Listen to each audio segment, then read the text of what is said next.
Hi, everyone. When I was asked to do this panel and I saw who is here, it reminded me of the joke of three people going into a bar. And the one here is, it's amazing. We've got people creating cool technology and new ecosystems. We've got, and that is Chris. Then we have the people who go and actually create liquidity, so that's Michael. And then we've got Frans, and they sort of look after investors and help more of these things happen. So I think this is going to be a fantastic panel with very different perspectives. So what I would like you to do is just introduce yourselves very quickly. I know most of us know who you are, but just, so just for those who might want to know a little bit more, and sort of talk a bit about the contribution that you specifically make in the token and blockchain economy. I'll start down this end as Frans has already been talking to you.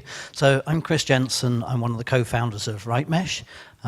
We've been in the space a while, and we're trying to build a platform that enables connectivity to deal with that issue of the fact that you can't actually participate in the blockchain crypto market unless you can access the internet or data and you can participate, and a lot of people can't, and that's the problem we're trying to fix.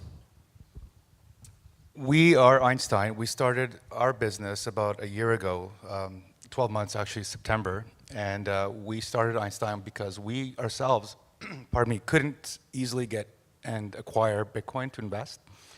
Sorry about that. And we're payments people, so our previous companies were in credit card processing. So we kind of mesh those two together where we have credit card enablement like Coinbase does for quick funding and quick access. And then we partnered up with actually one of Galaxy's investment portfolio companies, Alpha Point, to offer a back end that was robust and could scale quickly. And we got very lucky with timing. And now we have over 75,000 customers on our platform that are trading tremendously, and 60 million in revenue in the first year. So it's been a good year. But we just enable liquidity and easy access for retail customers as well as institutions to quickly acquire and trade. Yeah, I don't think I need to reintroduce myself. So starting then, Frans, with you, and if all of you can just maybe tell us a little bit about what you think where mass adoption will happen first. Is it in retail, large institutions, governments, and maybe also why? Yeah, it's an interesting question. I think we have seen a couple of waves. So first it was cypherpunks, let's say the people that are the computer hackers, geeks, etc. Then we've seen a whole retail adoption of just from a speculative perspective. Most of those retail jumped out in the whole bear market that we currently see. So I think from an investor perspective, we'll now see way more institutional money coming in, and that is already, that you can see that happening already in the background. But having said that, I think it's also very interesting to see companies like McDonald's, Subway, Starbucks, and many others actually using tokens and wanting to do more with tokens within their ecosystem. So I think when we look back in 3 to 5 years from now, we'll see a bit of a divergence in terms of who are the investors in the space and who are the users in the space, which is interesting because the idea was it would be about democratizing capital, and yeah, I'm not sure if we've fully succeeded in that. That's sort of it'll be interesting to look back. Yeah, I looked at this slightly differently. That one of the great things about asking where we're going to get mass adoption for blockchain is that if you ask 3 people, you get 5 opinions. So here's my 2. I think that the first mass adoption will occur at a retail level in markets that are currently underserved. Products like Walla out of Uganda, where many people were unbanked and underbanked, and they created an entire financial system based on using the blockchain and using crypto to give people the power to actually transact. It probably is not going to happen in North America and Canada or Western Europe. It's going to happen in places where the need is greater. At the same time, the big institutions are the ones with the highest vested interest and the most resources. So whether you might hate XRP as an overhyped coin with no significant value, Ripple itself still gets used a lot by financial institutions. So I think what you'll see is you'll be using blockchain-based systems, you just won't know it. Okay, I think, okay, you're not going to like what I have to say here, but I think the exchange business is dead, or it's dying very quickly. It's very much like the credit card processing business, if anyone knows is familiar with it, it's a quick race to zero. So commissions and fees that exchanges used to make, like us and Bittrex and Bitfinex, I mean, you can see the commissions have gone down to almost nothing. You've got an active derivatives market where it's almost negative commission. So if you do want to heighten your anxiety and your stress levels, you can trade on BitMEX and actually be paid to make a market negative 2.5 basis points. So you've got exchanges now giving you money to trade on their exchange. And if we all remember, and I remember, when there was no internet, email addresses were long as hell. They were so long, they were almost as long, you remember. We both have white hair. You remember when email addresses were like this big? And our parents and the people that were adopting it were the early adopters. So we all know the innovation curve and all that good stuff. So we're 2.5% into the adoption phase of crypto. And what's going to drive it? Let's be honest. Our parents don't get it, they don't need it, they don't use it, and they don't find any value from it. So the only way we're going to see adoption, like just any product in the world, has to be driven by the consumers. Loyalty points, travel, air miles, M-Pesa in Nigeria that took off. Nothing was inspired, subsidized by government or by regulation or by transparency. It came entirely through utility and value. Why did we all use the internet? Because it was an easier way of communicating than snail mail. But that value wasn't there until it crossed the chasm. In order to cross the chasm, it has to be simple as hell. Right now, it's complicated as hell. And we've tried to simplify it, but you've got these massive wallet addresses, sweep accounts, you've got 10,000 billion tokens being put out to market. No one knows what the hell's going on. And if you don't believe me, do a test. Go out there and speak to 3 random people that aren't in crypto and ask them, when was the last time you bought Ripple? Have you ever paid with Bitcoin at Starbucks? I haven't. I tried to use Bitcoin on Overstock, but they won't serve Canadians, only US accounts.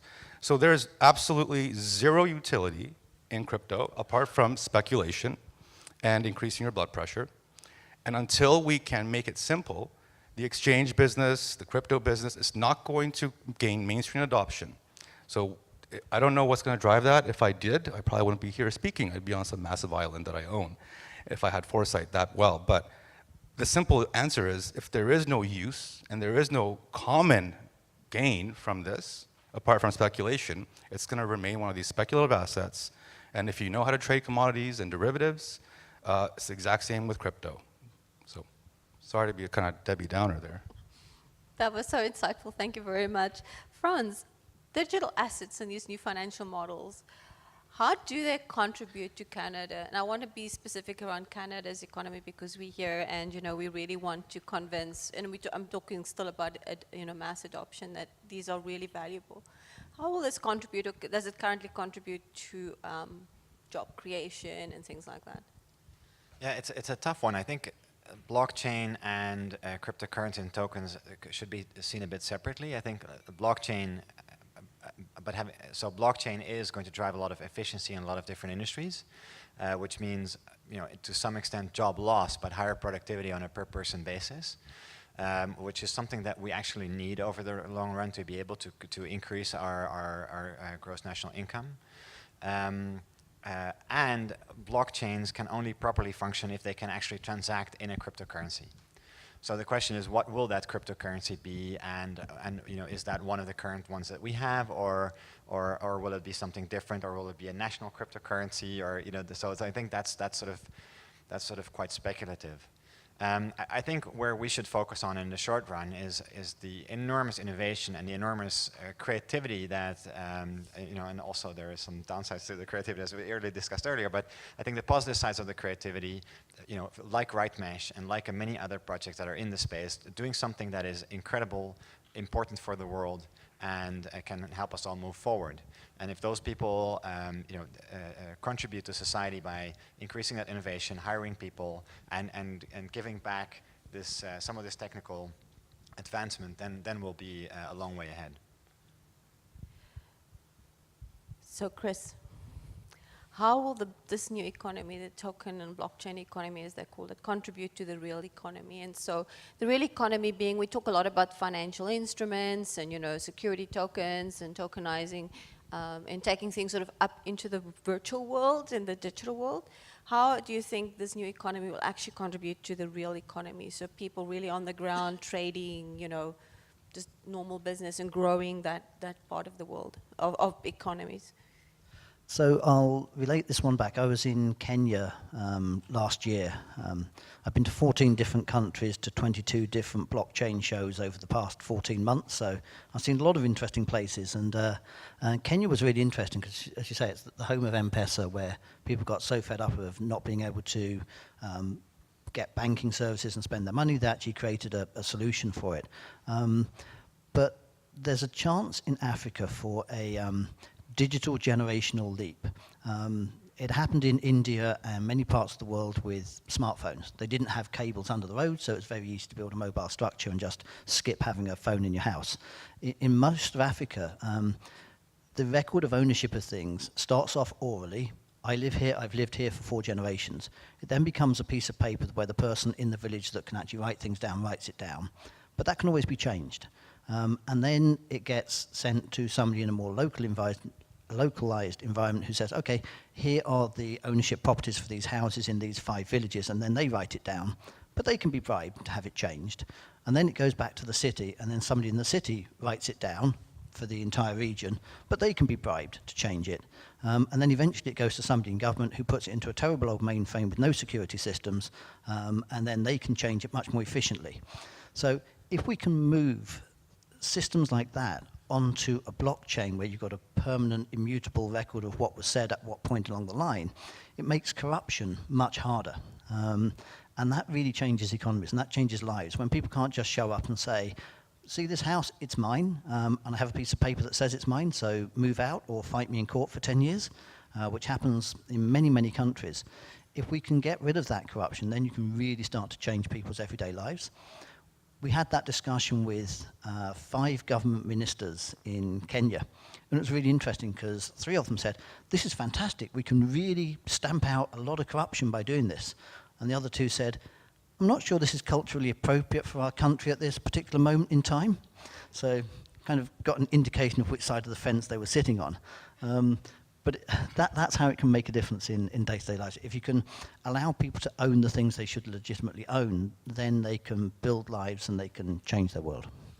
And it's interesting, I'm starting to see projects coming through. I'm an advisor to a project, and they're literally using this technology to create new assets in the real world through gaming.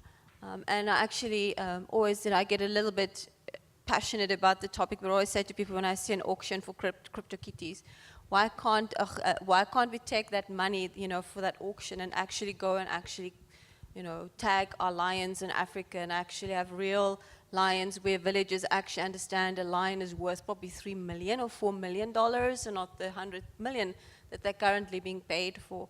So I'm starting to slowly see these sort of projects, and so I'm glad that you're talking about that, because I think that's when we're starting to see real utility and change in the world. Michael, so a question, it was interesting the comments that you made about, getting more consumers on board, and just to continue on this topic around contribution to the real economy.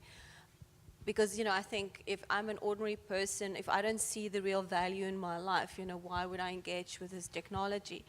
How do we make sure with these technologies and with all the noise around money that all the boats rise? Amber Scott, I recently interviewed her, and she talked about, we all need to work together, and, it's not just focusing on one person is going to be successful.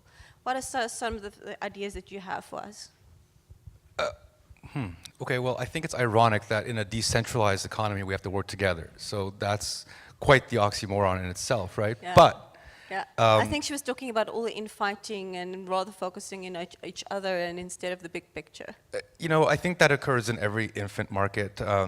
And the good thing is that because we're so technologically connected right now, I like to draw parallels to other economies or other markets that we've seen previously. So cannabis space is very hot right now. If you have a broker, they're all going crazy over cannabis. But 3 to 5 years ago, it was the kind of grassroots people that were kind of pushing it. And 20 years ago, it was the people that were pushing it, in their apartments, just kind of like the miners were 3 years ago in blockchain. So what we need to see really is, again, I wouldn't call it just working together. I think what you need to see is the bad actors in the space get fined, regulated, or put in jail. And you kind of see that in every new market. You've got a flurry of good people that are genuinely interested in furthering the market, the Bitcoin, the people who are true to Bitcoin, the infighting with Bitcoin Cash, and all the different forks and all that good stuff that's going on right now. But I think we have at least another 3 to 5 years to go, similar to where cannabis was 5 years ago, where there was no chain of custody, there were no regulations, there was no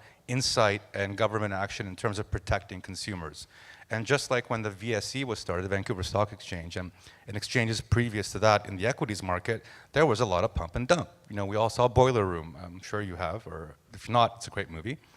And it's basically all these bad actors, the ones that are trying to scam consumers, which is what's going on in blockchain today. And that's why there's a lack of trust, because there's so many scams, and all you hear about is pumps and dumps and fakes and scams. So until that's eroded, which is 3 to 5 years out, I don't think we're going to see any kind of mass adoption.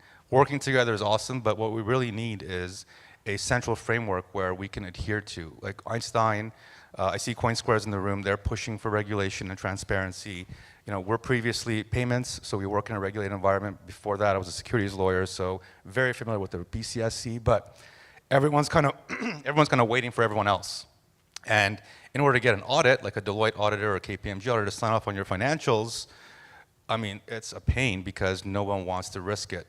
There is just so much uncertainty and so much difficulty in reconciliation of these billions of transactions that are happening per minute.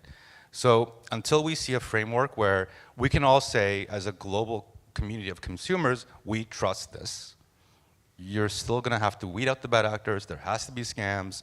There has to be people who lose money. And then government finally steps in and says, in the interest of consumer protection, we are instituting these set of rules similar to whether it's a security offering or whether it's a BCSC offering, like a private placement.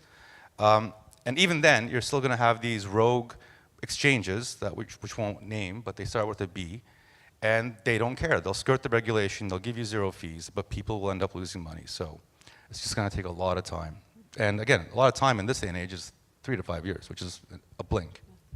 And to add to that, Frans, I just want to ask you, the BC Blockchain Forum is doing a decentralized financial well-being hackathon, and for the reason that, you know, there's a risk that we're going to have an increased gap in digital, you know, knowledge, and a lot of companies don't necessarily invest in everyone getting up to date with these new technologies. And I mean, people need to know about blockchain, AI, like, you know, conversational interfaces, name it. So how are we going to make sure that we don't have that happening in our industry? And, you know, because I think that could happen. I think that financial inclusion is going to be one of the major challenges as society in terms of, you know, having everyone be able to invest even a small amounts in something that will accrue them a possible income, and that they can, you know, the younger you are, the more risk you should be willing to take because of just having more growth. But I do, you know, I think Bitcoin initially appeals more to the millennial generation. You know, they can understand the idea of digital gold because they've grown up digitally. But it will require, once we get to securities and to all kinds of complicated offerings, that we definitely need other ways of interacting with these investors that are coming online. And that is a huge job to do.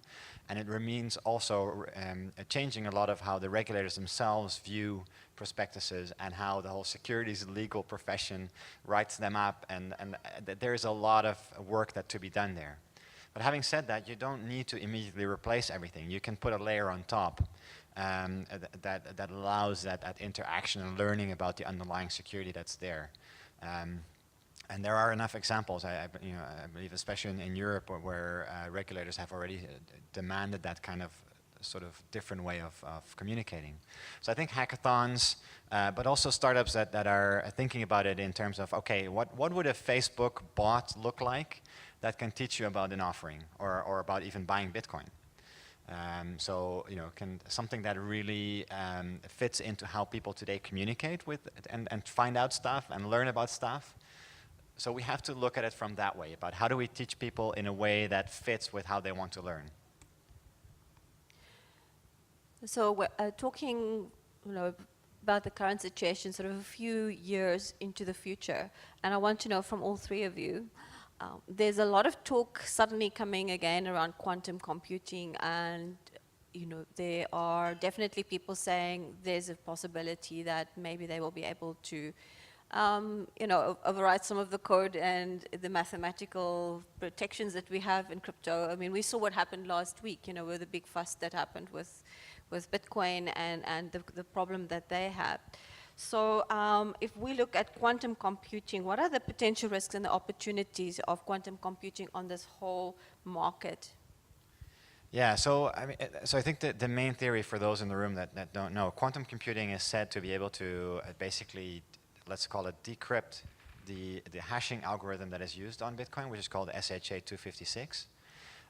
But just so everyone knows, all of our systems are using SHA-256. So MasterCard, Visa, your passports, governments, anyone and everything is using SHA-256. So it's not a problem that is specifically only aimed or limited by the cryptocurrency market. So I think that's the first one. Secondly, so for everything that I've read and seen is, at this moment, the operating systems for the quantum computing world are so infant that there's no way to program a quantum computing to even try to do it, one. And two is quantum computing inherently is very good at what they call shortest path discovery over multiple hops, but it's not as good as this kind of hard encryption that SHA-256 would require you to do. So I think it's a bit early to say that there is a huge risk there. Obviously, some people are capitalizing on that fear and are coming up with quantum-resistant blockchains and things like that. Whether it's needed or not, scare them and save them. But yeah, I think as society, we will need to think about what will quantum computing mean for society. I think that's a way bigger impact than just the security risk on SHA-256. I tend to agree with Frans on this one, that I think the blockchain world is much more likely to be ready to cope with this. As you say, QRL, Quantum Ready Ledger, has to work on this. There's Tangle Tree processes being used by different groups. There's a number of people out there working on ways that you can actually make the blockchain much more quantum resistant, but virtually nobody is doing it to protect your passport and your sign into your bank account and your credit cards. So you'll be screwed somewhere else before you lose all your Bitcoin. So there's an opportunity, you say? I don't know anything about quantum. There's a great company in Vancouver, Burnaby, called D-Wave. They're working on quantum. There's no such thing as quantum state today. It's quantum replication. And if you go and visit D-Wave, you see that this does not look like a regular Commodore. Oh, I can't believe I just said that. Like an Apple. You don't open up the quantum computer, plug a USB in and say, solve this problem, right? It looks like an alien device that's cooled to 273 degrees Kelvin. So absolute zero, one of the coldest places on Earth. And even then, you just can't tell it what to do. Hey, go break SHA. You have to put an algorithm in, and it's going to get you to a degree of confidence, I believe, Frans, if you can please correct me, that is going to get you as close as possible to an answer, but not the answer. So if I had a quantum computer, the last thing I would do is try to crack Bitcoin. We're trying to solve global problems of reaching new solar systems with quantum, and NASA and Google, and the last thing anyone's going to do is just hey, I'm going to crack Bitcoin, because what are you going to do with that? Then what? You're going to short Bitcoin, crack it, it's going to fall, and then when you short it, what are you going to get back? Less Bitcoin. So there's no economic reality then to use a multi-billion-dollar machine to crack a small, tiny market that just really doesn't mean anything to these guys. If you speak to the quantum scientists, blockchain is the last thing on their mind. They'd rather land a person on Mars than crack SHA. And if any bad actor is going to get it, it's probably easier to get a nuclear device at this point than a quantum computer to hack Bitcoin, of all things. That was great. Thanks, all three of you. That was awesome. So my last question also to all three of you. What indicators can we see? There's so much noise in the market, but for you, what would you see as an indicator that we're making progress in terms of adoption? And I'm not talking really users adopting, that we can, when I walk out of this world, if we wake up in the morning, how will that world look like? What can I see? Starting with you, Chris. I'd like to see a world where people are actually just using some form of an app or a device to do a thing that's important to them and not knowing or caring that they actually have some cryptocurrency, whether they're buying their Starbucks with some mystery coins and then they're using it to upgrade inside a game and then they're using it to download some music. People don't need to know that it's crypto. They just need to know that, hey, I've got this thing and it's safe and it's working and I can do all these things more conveniently without having to pay for it out of my bank account. When we start to hit the point where people don't know they're using it, then I think we've taken a big step forward. So there's your first indicator, everyone. Remember this one? I couldn't agree more. That's brilliant. Exactly that. Yeah. Who uses Apple Pay here? Anyone? Anyone? 3 people? Are you serious? Because why? It's easier to take out your credit card and just tap it, right? Like, why log into your device? So, brilliant response. I can't even add to that. It has to be that simple. If anyone sent a wire recently to anyone? Anyone? 3 people. Awesome. So the same 3 people are technologically literate here. So basically, if you can send a wire, if you've ever sent a wire, it's a pain in the ass. If we can do it his way, where it's so simple, you can just type it in and verify using an authentication point, and the money's gone, kind of like sending Ethereum, genius. That's what's going to take. Yeah, I'm going to agree as well. I mean, we have one customer that has an LOI to launch something on national television in the US with a national television broadcaster. So the viewers will be able to interact with the program, determine where the program goes, tip people for going a certain direction, or I think when viewers are able to do that, they will not be thinking about crypto. They'll just be thinking about, hey, this is cool. I can actually, decide where the next episode will go, or I can have an influence, or be heard. I think that is going to be interesting. So, I think those are the forums that are going to be exciting over the next little while. Well, thank you very much, all 3 of you. It was a really great conversation. As I said, 3 people walked into the bar. I hope it was really valuable for all of you, and we really appreciate your time and sharing all the insights with everyone. Good luck.